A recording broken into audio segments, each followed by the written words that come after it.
Çîroka zîndana Sînopa bajarê Bakurê Behrareş ya Tirkiye ku şahidê ji gelek împaratorî, dagirkerî, şer, qetliyam û îşkenceyan kiriye digihêje beriya 4000 salî.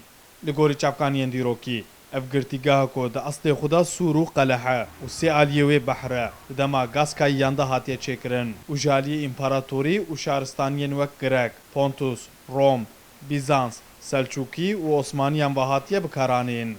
Li gorî heman çavkaniyan ev keleha mezin ku li ser 3000 metre çarşikê hatiye avakirin û dirêjahiya bircên wê 18 berê wê jî digihêje 22 metroyan. Cara ewil di sala 1569 da wek girtîgeh û zîndan hatiye bikaranîn. Ev girtîgeh piştî êş û azarên mezin di sala 1999 da ji aliyê Wezareta Çand û Turîzma Tirkiye ve dibe müze û her sal ji aliyê 100,000 kesî ve tê ziyaretkirin. Mahkumların gerçekten de burada. Kalkê bavê min 12 sal li vê derê maye. Bavê min her dem behsa wî dikir. Ew li vê derê rastî gelek eşkence û tehdeyan hatiye. Dema mirov li vê derê digere jî xov dikeve nav dilê mirovan.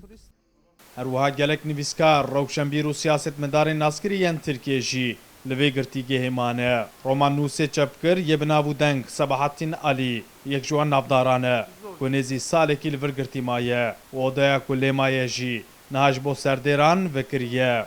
Tê gotin ku Sebahattin Alî romana xwe ya Kuyucaklı Yusuf û helbesta xwe ya bi nav û deng Aldırma Gönül yanî xem neke ey dil li vir nivîsandiye.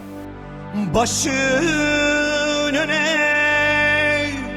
eğilmesin, aldırma gönül aldırma. Güzel yerler ama şu... Ez ji bo ku odaya Sebahattin Alî lê me ya bibînim, hatim serdana girtîgehê bikim. Ev dercehekî pir xirab e. Laliyekî dengê pêlên behrê tê, laliyekî ve tu di nava çar dîwaran de girtiyî. Bi hêviya ku êdî tu nivîskar û rewşenbîr nekevin heps û zîndanan. Laliyeden li berderiyê muzeyê ev 3 salin ku jin û mêrekî astengdar pirtûkên Sebahattin Alî û pirtûkên derbarê zîndana Sinopê difroşin û pê debara xwe dikin.